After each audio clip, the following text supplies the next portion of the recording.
Proyek mangkrak di Indonesia sudah jadi cerita lama, baik proyek kecil maupun besar di sektor publik atau swasta. Mangkraknya sebuah proyek selalu jadi sumber kerugian besar bagi negara. Bahkan tak jarang proyek-proyek ini menjadi monumen kegagalan, menghiasi kota dengan tiang pancang yang tak pernah berfungsi. Berikut ini kita akan bahas 5 proyek besar di Indonesia dengan nilai anggaran fantastis yang akhirnya mangkrak dan tak dilanjutkan oleh pemerintahan Presiden Prabowo.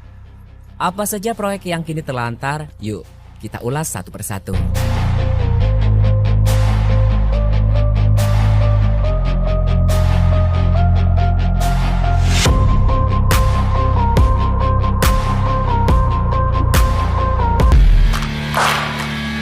Jakarta Monorail. Jakarta Monorail digadang-gadang menjadi solusi untuk kemacetan ibu kota. Proyek ini pertama kali dicanangkan oleh Presiden Megawati pada tahun 2004. Peletakan batu pertama dilakukan dengan target proyek selesai pada tahun 2006. Namun, apa yang terjadi? Hingga kini tiang-tiang monorail hanya berdiri sebagai pengingat kegagalan. Pada tahun 2008, PT Jakarta Monorail sebagai pengembang dilaporkan mengalami kebingungan besar soal pendanaan. Nilai proyek yang awalnya diperkirakan 450 juta US dollar atau sekitar 7,3 triliun rupiah saat itu, kini jika dihitung dengan inflasi melesat hingga 100 triliun rupiah. Kabarnya pemerintah Presiden Prabowo berencana mencabut tiang-tiang pancang ini. Selain dianggap merusak keindahan kota, tampaknya pemerintah sudah kehilangan niat untuk melanjutkan proyek ini.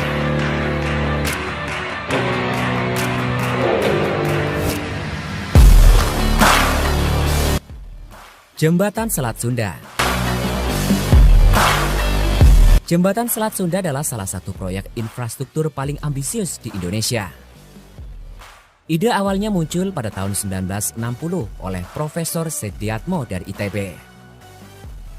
Proyek ini bertujuan menghubungkan Sumatera, Jawa, dan Bali.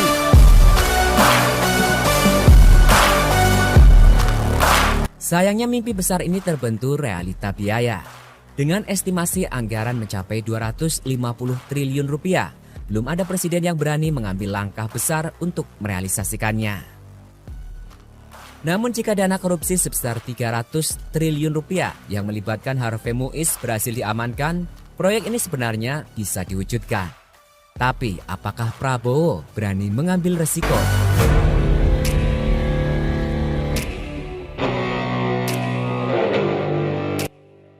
Proyek Garuda Raksasa Cilengsi. Garuda Raksasa di Cilengsi, Bogor adalah bukti bahwa ambisi besar kadang tak diiringi dengan perencanaan matang. Proyek ini diinisiasi oleh Presiden Soeharto pada tahun 1995 menggunakan dana jam sostek yang berasal dari potongan gaji para pekerja.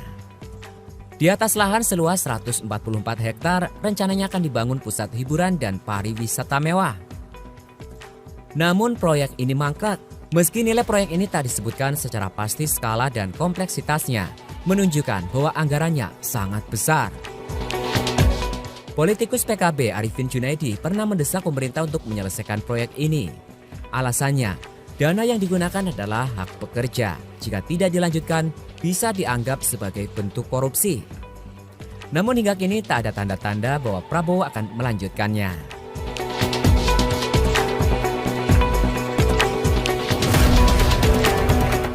Bandara Pasir. Proyek pembangunan Bandara Pasir dimulai pada tahun 2013 dengan ambisi besar untuk menjadi salah satu fasilitas transportasi udara yang mendukung perkembangan wilayah Kalimantan Timur.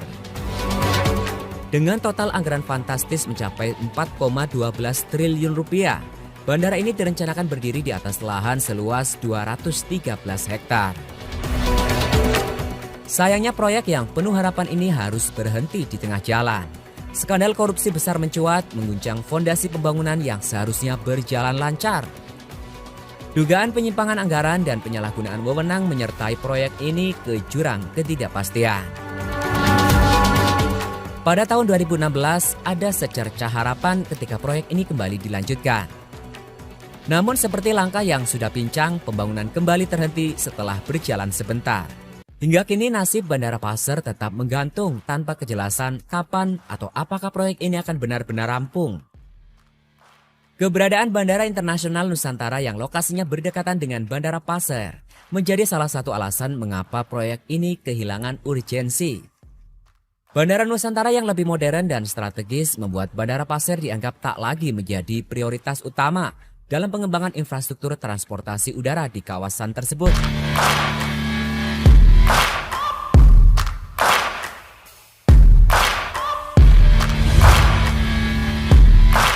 Meikarta. Siapa yang tak kenal Meikarta?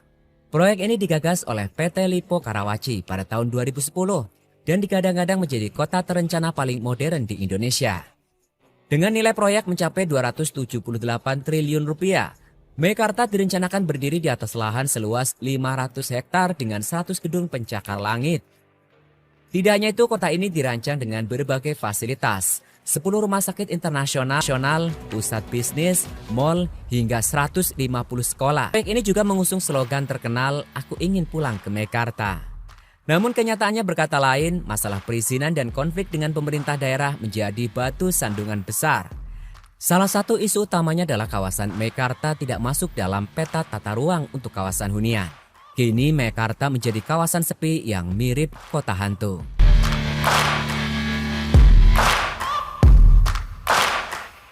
Beberapa faktor utama yang menyebabkan proyek-proyek besar di Indonesia gagal yakni pendanaan. Banyak proyek ambisius yang gagal karena kekurangan dana terutama jika melibatkan investor besar dan pihak swasta. Korupsi. Proyek yang melibatkan dana besar sering menjadi sasaran korupsi. Perencanaan yang kurang matang. Tidak ada studi kelayakan yang mendalam sebelum proyek dimulai. Masalah perizinan. Konflik dengan tata ruang dan aturan daerah sering menjadi penghambat.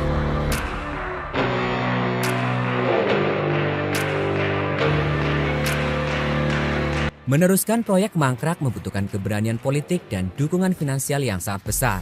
Tapi apakah itu worth it?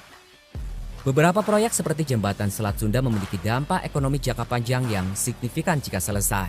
Namun proyek seperti Meikarta yang terhambat masuk tata ruang mungkin lebih baik untuk dihentikan secara resmi. Bagaimana menurut Anda? Apakah proyek-proyek ini layak dilanjutkan atau sudah waktunya kita fokus pada perencanaan yang lebih realistis?